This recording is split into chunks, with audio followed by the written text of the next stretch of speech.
ponto, seja muito bem-vindo, muito bem-vinda ao ESB Notícias, primeira edição, que está começando agora com imagens da Praça Tancredo Neves, em Vitória da Conquista. A temperatura média neste momento é de 21 graus. Vamos juntos a partir de agora com as principais notícias da região sudoeste e também de todo o estado. É sempre muito bom poder contar com a sua companhia. Na edição de hoje você vai ver que a informalidade ainda é uma realidade no Brasil. Segundo dados do IBGE, mais de 38 milhões de brasileiros buscam essa alternativa para garantir a renda no fim do mês. Este é um dos destaques de hoje do N1, que está começando agora e tem muito mais para você. Em Vitória da Conquista, Carro Fumacê intensifica ações de combate ao mosquito Aedes aegypti. Projeto de extensão Cinema e História da UESB realiza mostra cinematográfica com ampla variedade de documentários, animações e filmes não comerciais. Veja também o quadro História e Arte, que hoje apresenta o trabalho do artista plástico Silvio Gessé.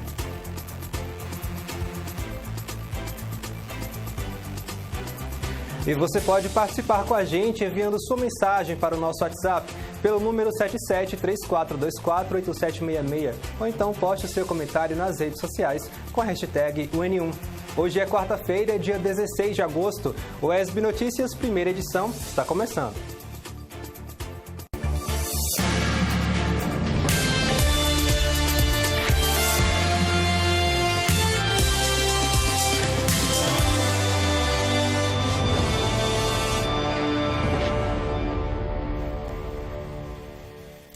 A gente abre a edição de hoje falando de economia. Mais de 38 milhões de brasileiros se encontram atualmente na informalidade. É o que mostra os dados divulgados pelo IBGE na última semana. Esta ainda é uma realidade que precisa ser superada no país e uma solução é a regularização dos chamados microempreendedores. Confira mais detalhes na reportagem de Luiz Salviato. Oi, consultoras! E aí, tudo bem? Você que faz parte... A publicidade é feita pelo celular. O canal são as redes sociais. E até o carro virou um outdoor sobre rodas. Assim, Fátima vem crescendo, dia após dia, no concorrido mercado da venda de utensílios domésticos. Ela é uma microempreendedora individual. Meu crescimento foi, assim, surreal, sabe? Já são 10 anos, né, que eu trabalho com essa empresa. E já desde 2016 eu me tornei MEI, né? E que tem me dado todo um suporte. E para mim não tem coisa melhor. Tecnicamente, o MEI é o empreendedor com ganhos até R$ 81 mil por ano e que trabalha por conta própria. Mas afinal, quais são as vantagens de tornar-se um MEI? O MEI, na realidade, foi criado pelo governo federal, né, lá desde 86, com a finalidade de simplificar o processo de formalização e de legalização das microempresas. O que caracteriza o microempreendedor individual é exatamente o seu faturamento. É um processo bem simples, bem rápido, mas é aquele micronegócio que tem um faturamento anual até R$ 81 mil por ano. Então, esse é um dos pré-requisitos predominantes para a formalização do MEI. Claro, existem outros, a exemplo do volume de empregados. O microempreendedor individual, ele tem que ter, no máximo, um empregado. Se você tiver também mais de um, você automaticamente perpassa para as outras categorias do Simples Nacional, que é a microempresa e a empresa de pequeno porte. Rápido, fácil e com muitas vantagens para o trabalhador. Então, por que será que tanta gente ainda resiste a entrar no mercado formal de trabalho? Uma pesquisa recente divulgada pelo IBGE mostrou que quase 40% dos entrevistados estão atuando na informalidade. São mais de 38 milhões de brasileiros vivendo nessa situação. Caracterizamos muito em função do desconhecimento das pessoas. Por que isso? Porque a formalização hoje do microempreendedor individual ela é extremamente simples, extremamente rápido. Ou seja, com menos cerca de meia hora você consegue formalizar um tipo de negócio. E claro, tem todos os seus benefícios envolvidos nesse processo. Hoje, para ser microempreendedor individual, nós temos uma relação com mais de 400 atividades. Pode ser que a pessoa não esteja dentro de uma daquelas 400 atividades, mas no nosso contexto geral pode ser desconhecimento também por saber quais os benefícios que eventualmente podem viabilizar esse tipo de formalização. Vale lembrar que o MEI tem direitos que o trabalhador informal não consegue acessar, como auxílio maternidade, direito a afastamento remunerado por problemas de saúde, acesso a créditos mais baratos e cobertura da Previdência Social. Em 2019, eu sofri um acidente e eu fui amparada, né, pelo INSS por 6 meses, né, porque o acidente machucou muito o meu rosto, então eu fiquei 6 meses sem poder trabalhar, né, nas redes sociais. Então, essa foi uma das vantagens, né? Para saber mais informações, você pode acessar o site www.mei.gov.br. Você está informal, sem dúvida nenhuma. Hoje a grande vantagem é você se formalizar. Você não perde nada por fazer isso. Por quê? Você, a partir desse momento que você se legaliza, você automaticamente está coberto com todos os benefícios do governo. Se você está informal, você está obscuro no mercado. A partir do momento que você se formaliza, você começa a acender a sua luz para as atividades econômicas aqui existentes. E ontem a população conquistense sofreu os impactos do apagão nacional, mesmo durante o feriado. Vamos agora ao vivo com o repórter Marcel de Souza, que traz mais informações para a gente. Olá, Marcel, boa tarde. Oi, Mário, boa tarde para você, boa tarde a todos que acompanham o ESB Notícias primeira edição aqui no canal 4.1. Pois é, Mário, a interrupção de energia aqui em Vitória da Conquista ontem foi percebida às 8h31 da manhã, né? Aí atrapalhando um pouco o dia a dia do pessoal aqui de Vitória da Conquista durante o feriado. Os postos de combustíveis ficaram fechados, shoppings e hipermercados abriram, mas a quantidade de... Bom, nós tivemos um probleminha aí com o áudio de Marcel, vamos ajeitar para daqui a pouco chamar ele mais uma vez. O carro fumacê é um importante reforço no combate ao Aedes aegypti, mosquito transmissor da dengue, zika e chikungunya. Aqui em Vitória da Conquista, as ações com o fumacê já foram iniciadas e seguem até o dia 25 de agosto. 3.129. Esse foi o número de notificações registradas de suspeitas de arboviroses no município de Vitória da Conquista, só este ano. Isso representa um índice de infestação predial de 2,2% acima do preconizado pelo Ministério da Saúde, que é de 1%. Devido à grande manifestação do Aedes aegypti, o município contará com reforço para o combate ao mosquito, através do ultra baixo volume, mais conhecido como carro fumacê. Nesse momento, o carro fumacê ele tem a função, né, de estar matando os mosquitos, né, da dengue, da zika e da chikungunya no nosso município de Vitória da Conquista. Diante disso, a gente sabe que isso aí não é a solução para poder matar 100% da infestação que a gente encontra no município. É necessário também ter a conscientização da população de estar tomando todos os cuidados de prevenção. Essa medida de controle ao mosquito é utilizada pelo Ministério da Saúde para bloquear a transmissão de doenças como dengue, zika e chikungunya. E para isso, o carro passará pelos bairros que mais apresentam circulação viral. O que é usado de critério é a quantidade de adoecimento naquela determinada região. Então, assim, se a pessoa adoeceu, notificou, é contado, é computado e só assim a gente tem condições de estar pedindo fumacê. Então, esses bairros que foram contemplados foram justamente os bairros que tiveram o maior número de notificações de pessoas adoecidas.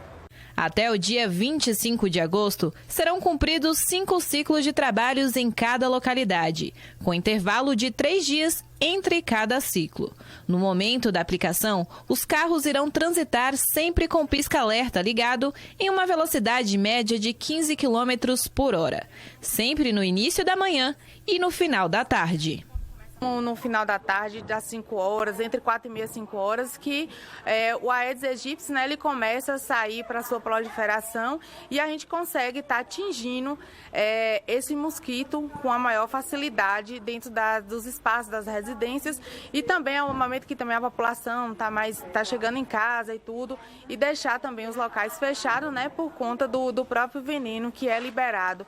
Então, isso é muito importante e a gente sempre trabalha mais nesse horário no início da noite. O carro fumacê é apenas um reforço ao combate e controle das arboviroses, mas só funciona no mosquito em sua fase adulta. Por isso, os cuidados em casa continuam sendo a melhor forma de evitar a transmissão do vírus da dengue, zika e chikungunya. tendo cuidado mesmo com os reservatórios, não deixando as caixas d'água abertas, né? Não deixando baldes abertos, garrafas viradas para não acumular água, entulhos. Então, tudo isso contribui para que o mosquito não deposite seus ovos ali naquele lugar. Agora sim, vamos ao vivo com o repórter Marcel de Souza, que traz informações sobre o apagão nacional nessa terça-feira e os impactos dele aqui na cidade. Olá, Marcel, mais uma vez, boa tarde. Boa tarde para você, boa tarde a todos que acompanham o ESB Notícias, primeira edição aqui no nosso canal 4.1. Agora, com o problema resolvido, eu passo a informação para vocês, gente. A interrupção aconteceu aqui em Vitória da Conquista por volta das 8 horas e 31 minutos, né? Então, assim, os postos de combustíveis ficaram fechados, shoppings e hipermercados abriram, mas a quantidade de clientes foi bem pequena. O trânsito também sofreu. Apagados dificultaram aí a circulação dos carros. Nos transportes, na rodoviária aqui de Vitória da Conquista, o movimento se manteve normal. Já no aeroporto Glauber Rocha, segundo informações da Socican, né, a empresa que opera o terminal, os voos não sofreram nenhuma alteração com a falta de fornecimento de energia. Os pousos e decolagens foram mantidos sem atraso e o aeroporto seguiu operando por meio de geradores até o restabelecimento total da energia. Já na área da saúde, gente, o Complexo Hospitalar de Vitória da Conquista, né, informou por meio de nota que o apagão gerou intercorrências na rotina do Hospital Geral de Vitória da Conquista. No entanto, apesar das adversidades, a direção-geral, em alinhamento, né, com o serviço de manutenção, não mediu esforços para contornar a situação de forma mais eficaz possível dentro aí das possibilidades existentes. Já no Hospital Afrânio Peixoto e na unidade de pronto atendimento, segundo a nota, não houve nenhuma alteração na rotina e nem danos em decorrência aí da falta de energia, bem como na unidade hospitalar do Crescêncio Silveira. O fornecimento de energia só retornou aqui em Vitória da Conquista por volta das 14 horas. Né? Conquista foi uma das últimas cidades do estado da Bahia a normalizar o fornecimento de energia. Outro detalhe também é que ainda hoje parte da população do município, Mário, enfrenta a falta de fornecimento de água. Em nota, a Embasa informou que enquanto o fornecimento não for normalizado, é bom a população utilizar a água de forma criteriosa também, né, economizando aí até que o abastecimento seja 100% restabelecido. Então são essas as informações. Mário, eu volto com você aí no estúdio. Pelas informações, boa tarde, bom trabalho para você. Vamos para um breve intervalo aqui no ESB Notícias. No próximo bloco, você confere a matéria sobre a importância de se manter a segurança na hora de realizar exercícios físicos nas academias. Ainda na edição de hoje, o quadro História e Arte com o trabalho de Silvio Gessé. O intervalo é bem rapidinho, não sai daí, a gente volta já.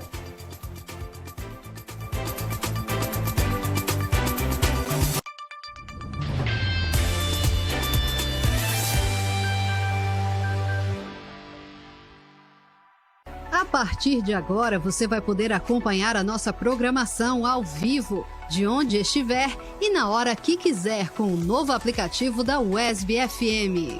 São 24 horas da melhor programação musical, cultural e jornalística, ao alcance da sua mão. Para baixar, busque o aplicativo pelo nome da rádio, UESB FM, na loja virtual do seu smartphone. Instale e aproveite o seu conteúdo favorito. É a rádio que você gosta de ouvir, agora também no seu celular, 24 horas por dia. UESB FM. Informação, formação e conhecimento.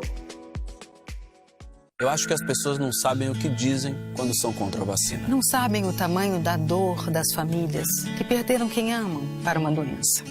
Não sabem o tamanho da dor dos pais aflitos. Seus filhos hospitalizados. Será que é preciso assistir à volta dessa e outras doenças para acreditarem na vacina? Não.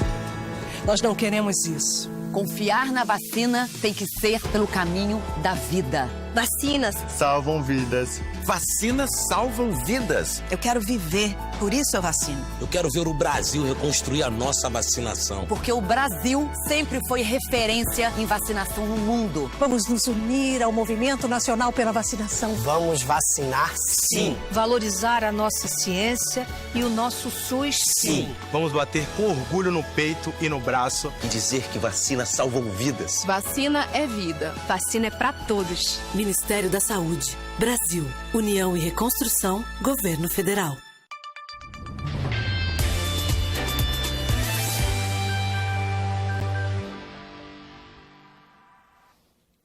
Meio-dia e 14 minutos, o ESB Notícias, primeira edição, está de volta ao vivo. É sempre muito bom poder contar com a sua companhia. Manter o corpo bem cuidado e a saúde em dia. É isso que muitas pessoas buscam ao frequentar academias. Mas a segurança é algo muito importante que deve ser levado em consideração na hora de executar os exercícios. Saiba mais na matéria a seguir. Sem dor, sem ganho. Essa é uma frase que ficou famosa entre frequentadores de academias de musculação no mundo inteiro. Mas será que é assim mesmo? Às vezes, a dor pode ser simplesmente um sinal para você ir mais devagar ou pegar mais leve no treino. Às vezes é uma postura errada ou uma carga pesada demais. Bastou uma lesão para o Luiz ficar quase um ano afastado da academia. Foi justamente por treinos inadequados. Pessoal que na época acho que não tinha muito preparo para fazer um bom direcionamento na parte de musculação na academia e acabei me lesionando, nos 2 joelhos e tive que ficar quase um ano parado dos treinos, longe dos treinos, para me reabilitar com fisioterapeutas, o pessoal da reabilitação física, para poder voltar à minha normalidade, porque eu fiquei bem prejudicado dos 2 joelhos. E lembre-se, geralmente o risco de lesões é proporcional à carga que você se dispõe a levantar. Por isso, atenção redobrada a estes aparelhos que fazem parte do cenário de qualquer academia. Você tem que ter várias preocupações, principalmente, primeiro com os equipamentos. Se o equipamento é adequado, o cabo de aço do equipamento é muito comum, às vezes o cabo de aço romper, se está bem lubrificado, isso aí faz parte da preocupação da academia, de oferecer ao cidadão um equipamento adequado, um equipamento em manutenção. Mas a gente precisa observar também. Exatamente. Se você está vendo um equipamento que está ringindo muito, está fazendo muito barulho, você vê que o cabo de aço está desfiando, então você precisa ficar preocupado com aquilo. Principalmente esse cabo de aço, quando rompe, ele dá um efeito de um chibata, uma chicotada, que pode lesar. Já tem um paciente que já lesou até o dente por conta desse chicote que o cabo de aço faz. E você, partido com o equipamento, está tudo tranquilo, está bom? Ótimo. Então, agora é você que tem que se preocupar com a orientação do profissional, do preparador físico, do educador físico, ali dentro da academia, seguir corretamente os exercícios, evitar precipitações, principalmente os jovens, Cuidado com relação ao exercício, não querer pegar muito peso, querer pegar músculo de rápido. Isso não vai acontecer, isso é importante que seja feito de uma forma gradual, para que você não possa trazer transtornos ao aparelho musculoesquelético.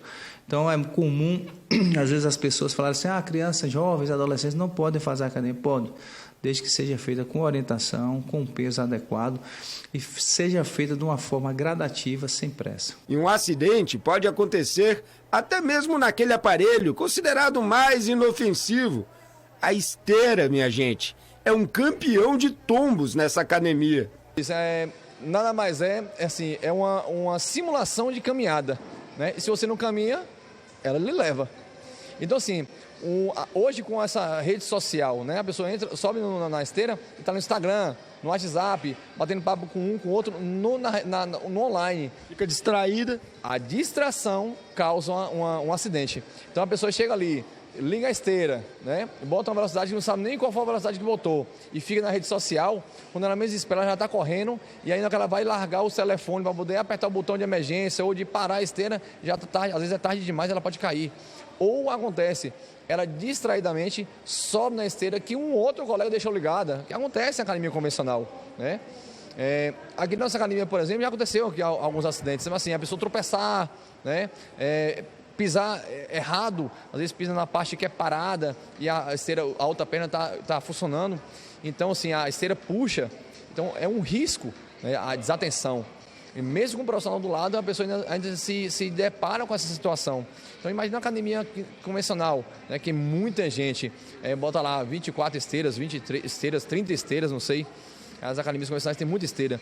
Então, chega ali a população desatenta, desavisada e sobe na esteira e acontece esse acidente. Para você ver que acidentes acontecem mesmo em ambientes super controlados e sob a supervisão de profissionais. E acidentes como aquele não são tão incomuns de acontecer em academias não, viu? Nessa aqui, por exemplo, uma aluna quebrou o pé bem nesse aparelho, não foi, professor? O que foi que aconteceu? Exatamente, a falta de atenção, do nosso aluno. Ela estava fazendo um exercício e aí, de repente, ela achou que estava travado não estava travado. Assim que ela botou o pé, né, na trava de segurança, né, e o outro pé meio que em falso, porque o aparelho não estava travado, ela tinha achado que estava travado, mesmo a gente tentando falar para ela que estava travado. O que aconteceu? Ela tirou o pé de apoio, não que ela tirou o pé de apoio, o aparelho desceu e pressionou o pé dela contra a trava de segurança, levou o pé dela à fratura. Entendeu? E assim, isso aqui na nossa academia é personalizada, né? A gente tem o professor do lado, com todo acompanhamento, com todo suporte. Então, se imagina uma academia que não é personalizada, que tem 1000 pessoas lá no momento, com 3 professores.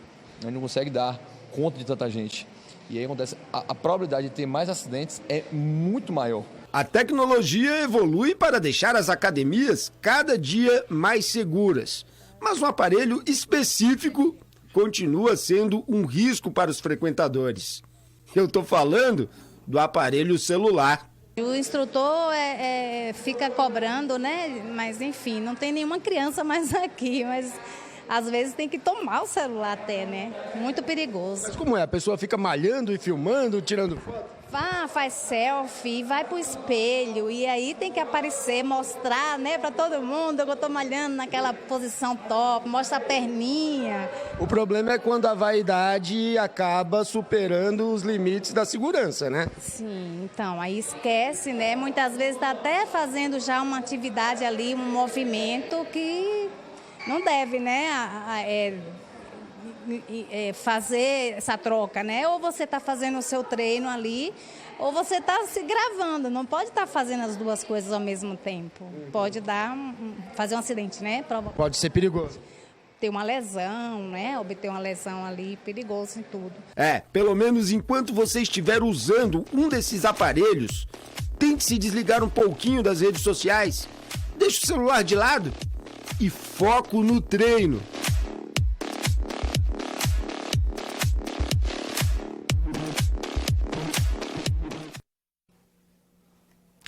É isso, né, gente? Segurança em primeiro lugar. Evitar as distrações para poder fazer tudo certinho.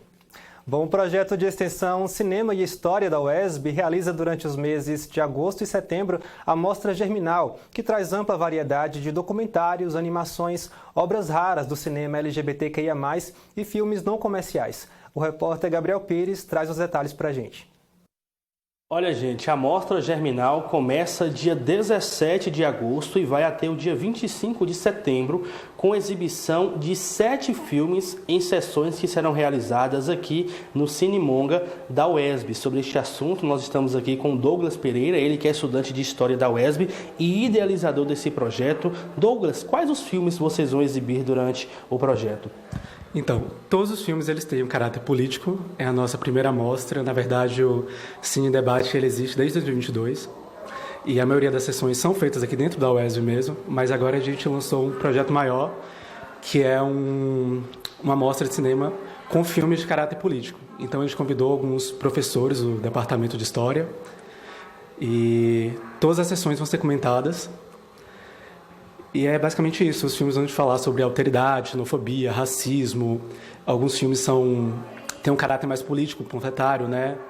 São clássicos do cinema. E são temas que estão proeminentes em nossa sociedade, né? Temas que estão sendo discutidos na universidade, também fora dela. Ah, sim, com certeza. Todos os filmes foram escolhidos assim, têm uma importância hoje, né? Porque essa foi uma das questões que a gente colocou com os professores. Então a gente tem, além dos grandes clássicos do cinema europeu, né, do neorrealismo, a gente também tem filmes mais contemporâneos de 2022, 2018, que falam sobre ditadura, sobre repressão, temas que ainda estão em alta na sociedade. E a mostra é apenas uma parte do projeto de extensão Cinema e História que vocês realizam aqui na universidade? Na verdade, é assim, a gente tem o nosso grupo, que é um Cine Debate, que ele é a parte do projeto de extensão, mas o projeto de extensão Cinema e História ajuda, a gente colabora, a gente também recebe o apoio do Janela Discreta, mas sim, a gente costuma ter umas 2 amostras por mês, a maioria são feitas aqui no Cinemonga, mas a gente também tem parceria com o Centro de Cultura e e com outros projetos sociais da cidade. Já tem uma definição de dias onde esses filmes serão exibidos? Começa de 17 e vai até dia 25, já tem um calendário definido? Sim, a mostra ela vai do dia 17 de agosto até 25 de setembro. E todas as sessões vão ser feitas aqui no Cinemonga, com exceção de uma que vai ser feita no Luizão, então todas dentro da UESB. Mas além da mostra, a gente vai ter outro encontro que vai ser 50 anos do filme Exorcista, que a gente faz no Centro de Cultura no mês de outubro, né, dia 13 de outubro. Tem um limite de pessoas? Como o pessoal faz para participar dessas mostras? Então, todas as sessões são gratuitas. Basta vir aqui no horário, que é 2h30 da tarde. Tem um banner, se vocês quiserem acompanhar a divulgação. A gente tem um grupo no Instagram, um perfil no Instagram chamado Cine Debate Germinal, que em todas as datas, todos os horários certinhos. Então é só acompanhar por lá, mas a maioria dos encontros são feitos à tarde, aqui no Cinemonga da UESB, e com exceção desse encontro do dia 13 de outubro, que vai ser feito no Centro de Cultura, que vai ser à noite, mas o limite de pessoas não tem, que é a capacidade mesmo do local. E além dos filmes, depois temos também o debate, né, sobre as discussões que foram apresentadas na obra. Sim, todos os encontros vão ser debatidos, como eu já falei, né, com professores da UESB. A gente vai ter José Rubens, Rita de Cássia, que é uma professora aposentada do Departamento de História, mas que é professora permanente do mestrado de História, né, o Prof. História, que vão participar. Então, é isso, vão ser 7 palestrantes. Ok, Douglas, muito obrigado pelas informações. Está aí, pessoal, a Mostra Germinal realizada aqui na UESB vai começar dia 17 de agosto, seguindo até o dia 25 de setembro. Volta ao estúdio. Agora, 12h e 26 minutos, vamos para mais um intervalo. No próximo bloco, a gente segue falando de cultura aqui no UESB Notícias. No quadro História e Arte, você vai conhecer um pouco do trabalho do artista plástico Silvio Gessé. O intervalo é bem rapidinho, já a gente volta.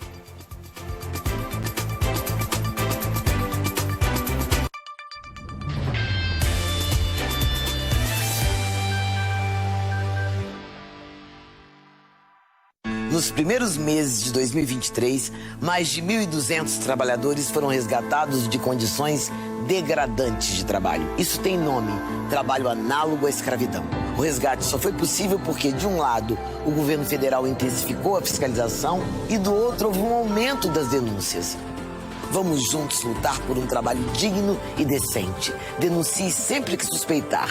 Disque 100. Brasil, União e Reconstrução. Governo Federal.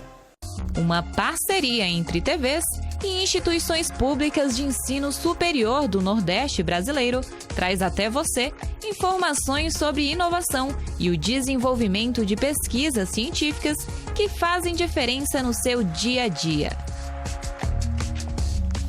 Universiência, todo sábado às 2h30 da tarde, aqui na sua TV UESB, canal 4.1.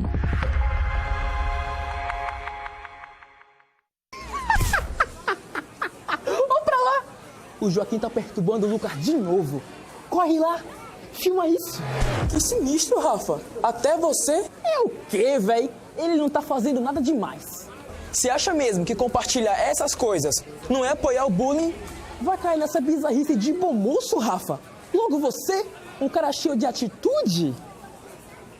Aí sim, o cara é brother. Peraí, Joaquim, deixa o Lucas em paz.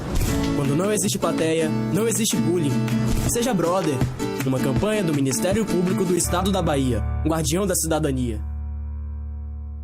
Inventaram que eu estava vendendo água durante o temporal a R$ 93.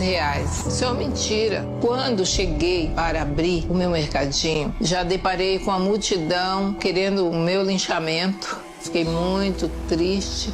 Um negócio que eu criei com todo o sacrifício. Deixei de acompanhar os meus filhos. Tá difícil manter o meu negócio depois disso. Quem espalha fake news, espalha destruição. Brasil, União e Reconstrução, Governo Federal. Chuta que é macumba. Ele é o nego de alma branca. Você nem é tão negra assim. Devia alisar esse cabelo. Case com branco pra limpar a família. Tem sorte de ser negro, nem precisa estudar para passar pelas cotas. Racismo não se discute, se combate. Baixe agora o novo aplicativo Mapa do Racismo e denuncie atos de discriminação racial ou religiosa. Todos contra o racismo. Ministério Público do Estado da Bahia.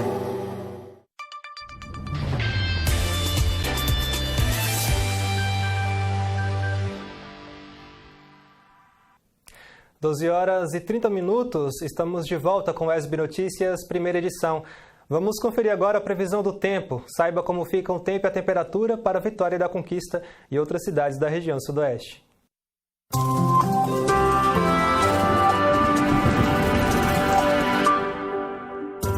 Hoje o tempo é fechado em Vitória da Conquista, com chuvas leves durante o dia. Os termômetros oscilam entre a mínima de 15 e a máxima de 23 graus. Amanhã, o dia segue nublado, com possibilidade de chuva pela manhã. A temperatura oscila entre a mínima de 15 graus e a máxima de 24. Na sexta-feira, sol entre nuvens, mas o frio prevalece. A temperatura oscila entre a mínima de 14 e a máxima de 26 graus. Agora vamos conferir como fica o tempo e a temperatura para outras cidades da região. Em Jequié, o tempo é parcialmente ensolarado nesta quarta-feira. Os termômetros variam entre 19 e 28 graus. Em Itapetinga, o dia é parcialmente nublado, com possibilidade de chuva à noite. As temperaturas variam com a mínima de 19 graus e a máxima de 28. Em Anagé, tempo parcialmente aberto, sem previsão de chuva. As temperaturas oscilam entre a mínima de 17 e a máxima de 29 graus. Todos os anos, as baleias jubarte se deslocam da Antártida até a costa da América do Sul para se reproduzirem nas águas do Brasil, por conta das condições favoráveis de temperatura. Na Universidade Estadual de Santa Cruz, em Ilhéus, pesquisadores do projeto Baleias na Serra analisam o comportamento dessas baleias durante sua temporada reprodutiva, através do monitoramento e observação desses animais na região de Serra Grande, no sul da Bahia.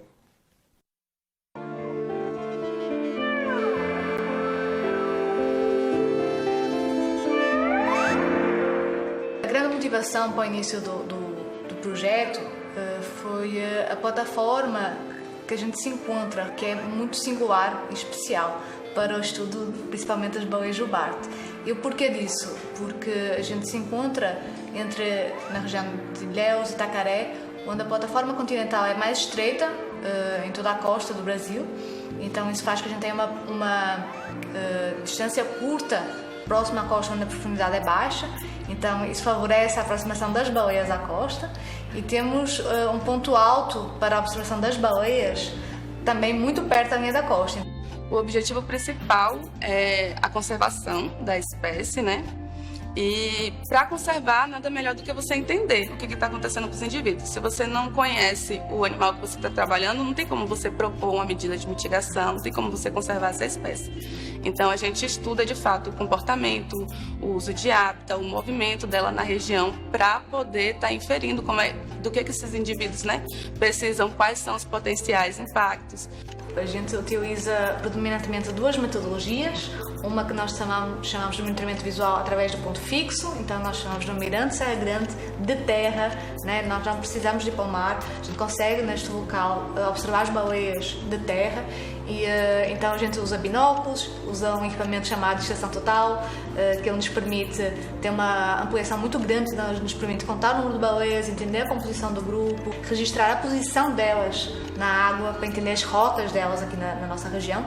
E além disso nós também fazemos o monitoramento acústico passivo, que usamos um gravador que se chama hidrofone, porque ele capta os sons de baixa de água e que então a comunicação acústica é essencial para esses animais, né, que vivem no ambiente aquático. A gente deposita uns equipamentos lá no fundo do mar, ali próximo à região, e aquilo fica gravando os bichos. Então a gente acompanha tanto os cantos dos machos como alguns sons sociais que estão lá.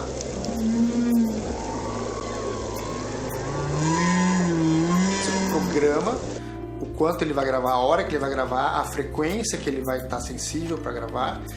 e aquilo fica no mar por muito tempo. A gente tem observado que o número de baleias tem aumentado bastante desde 2014. A gente tinha uma média de baleias que a gente observava, 2, 3 baleias em média por hora. E em 2020 a gente teve uma média de baleias observadas durante a temporada de em torno de 11 baleias por hora. Em 2014 tem sido o ano que a gente tinha visto menos baleias aqui na nossa região e 2021 foi menor ainda, então teve essa queda muito acentuada. A gente acredita que está associada provavelmente à diminuição da quantidade de alimento. Então aqui na Bahia eles vêm para reproduzir, quase não comem. Tá? Então eles não estão aqui integrados na cadeia alimentar como consumidores, mas eles estão trazendo nutrientes que eles acumularam lá. A temporada ela vai tipicamente final de junho, as baleias começam a chegar e até novembro, né, mais ou menos. No meio da temporada reprodutiva, quando a gente observou mais adultos também na região. Então, a atividade vocal estava correlacionada com o número de adultos, ou seja, quanto mais indivíduos sexualmente ativos tinham na área, mais machos cantando a gente observou também. Os indivíduos como um todo, eles podem utilizar tanto de atividades aéreas, que seriam os saltos e batidas com parte do corpo para comunicação, como emissões vocais. A baleia jubarte virou um símbolo de Serra Grande, né? As pessoas sabem que conseguem ver as baleias de terra, então para mim eu acho que isso é uma das maiores alegrias que eu posso ter que o projeto conquistou, né? As pessoas associarem a baleia jubarte à região de Serra Grande. E em vários eventos, com as comunidades, feiras, saraus, a gente levar esse conhecimento através de atividades de sensibilização ambiental, de educação ambiental. A gente falava da importância da conservação marinha, explicava sobre as espécies para as crianças também, tinha uma pessoa que ficava responsável. As pessoas chegam, leem as informações, tiram dúvidas, perguntam alguma curiosidade, alguma coisa em relação ao grupo de estudo, né, que são as baleias. E para o público infantil, contagem de histórias, né, que é totalmente voltado para a criança, com interação com as crianças, com brincadeiras com as crianças. Então a criançada se amarra e eu acredito que leva isso para a vida inteira. É uma sorte ter isso aqui, né? Então o Mirante, particularmente Serra Grande, é uma coisa muito especial porque você não tem essa situação na costa brasileira. São poucos lugares. No Nordeste praticamente não tem. E aí isso faz com que a gente tenha uma comunidade ali que tem a oportunidade de estar participando do monitoramento da atividade do bicho aqui. A baleia jubarte é de fato um bicho carismático e aí a gente fala sobre os impactos potenciais desses indivíduos. E aí as pessoas começam a se atentar mais à conservação marinha como um todo e aí acaba indo para um aspecto mais amplo, não só aquele indivíduo, mas o ambiente que ele vive e, consequentemente, outras espécies vão estar incluídas naquilo ali. Esse tipo de pesquisas são super interessantes de fazer, porque tem um interesse muito grande da população, da comunidade em geral, e faz com que não só os organismos, as baleias, né, os organismos aquáticos, mas também você começa a prestar atenção no oceano, no mar e coisas assim. Então, as baleias ajudam a população a prestar atenção no oceano, então é muito interessante por conta disso.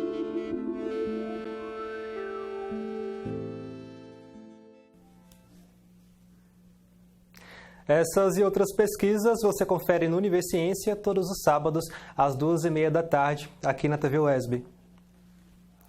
O universo sertanejo de lavadeiras, vaqueiros e retirantes, retratado na obra do artista que você vai conhecer agora, já ocupou galerias de arte no Brasil e também de diversos outros países.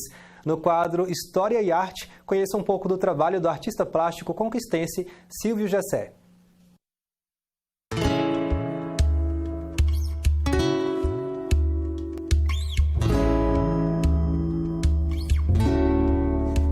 A terra rachada, o calor escaldante. O sol vibra cores na obra deste artista conquistense. Este é o sertão visto através dos olhos do artista plástico Silvio Gessé. Eu sou Silvio Gessé, nasci em Vitória da Conquista. O que eu faço, a minha vida e meu trabalho vem muito dessa região, da cidade, da região toda circunvizinha. Os olhos do pintor são o filtro entre o real e a arte. E até os 7 anos, o que o Silvio enxergava eram apenas cores. Um mundo abstrato, sem formas concretas. Bom, eu morava na zona rural, e na zona rural te vivia, né, de brincar no campo e tudo, mas eu tinha deficiência visual muito grande, e não atentava muito para os detalhes, né, da paisagem e tudo, né, do desenho dos animais, da vegetação, das aves, né, do cotidiano, do que me cercava na realidade, né. E quando eu vim para a Conquista, foi que eu descobri que eu tinha uma deficiência visual muito grande. Eu passei, no primeiro exame de vista que eu fiz, né, eu passei a usar 12 graus e meio, quer dizer, uma deficiência altíssima para qualquer um, imagine para uma criança de 8 anos de idade, né. E quando eu fiz meu exame de vistas, eu me deparei com os desenhos do que eu só não enxergava direito, a silhueta, eu enxergava o vulto. E quando eu via a vaca, o desenho da galinha, então a necessidade de eu trabalhar com linha surgiu a partir de quando eu comecei a enxergar de verdade, de fato. Primeiro vieram as cores, depois vieram as formas, costuma dizer o artista.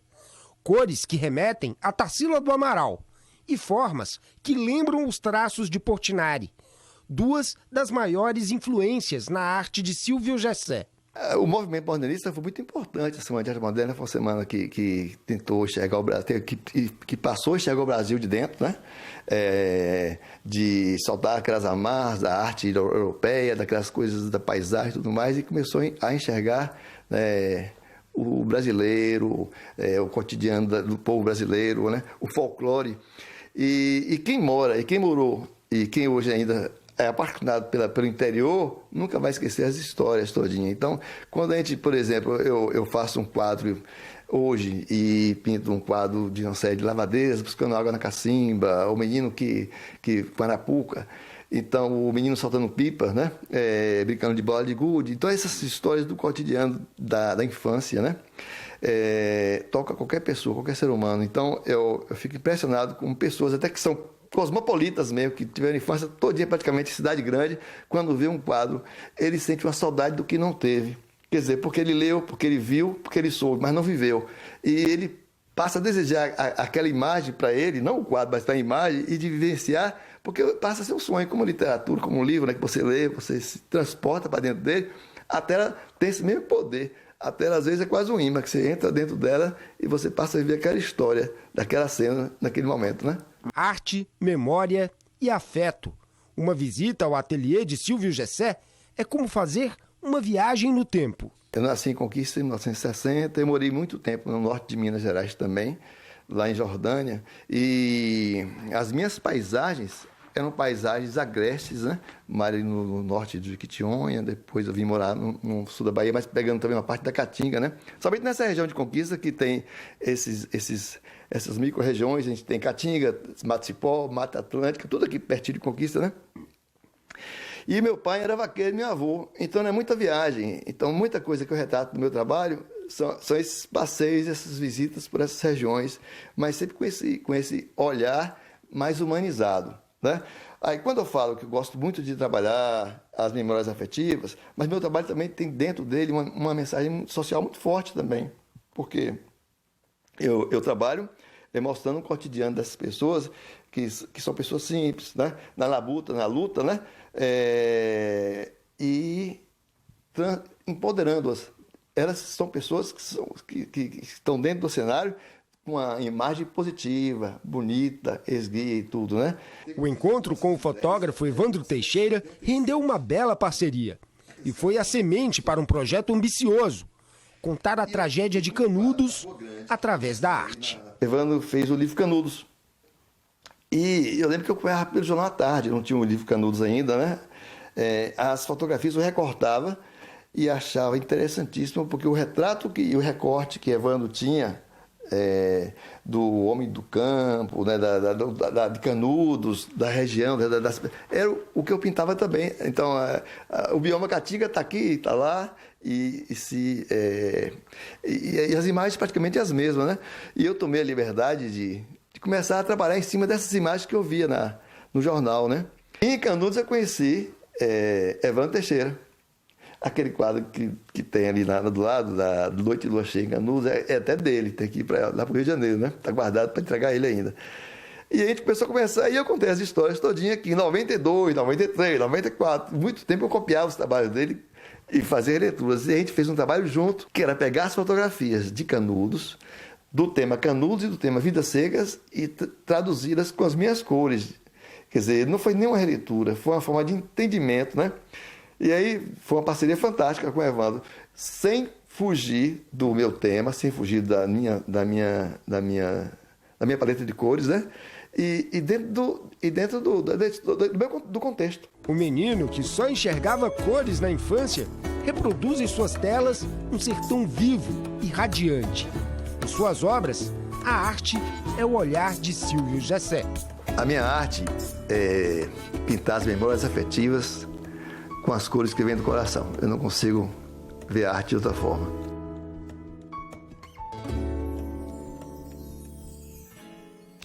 Doze horas e 45 minutos, o ESB Notícias, primeira edição, fica por aqui. Para rever os nossos telejornais, acesse o nosso canal no YouTube. Para entrar em contato com a nossa produção, envie sua mensagem para o WhatsApp 7734248766. Outras informações você confere no ESB Notícias, segunda edição, às 6h30 da noite, com Marcel de Souza. A gente encerra a edição de hoje com imagens da cidade de Jequié. Uma ótima tarde para você e até amanhã.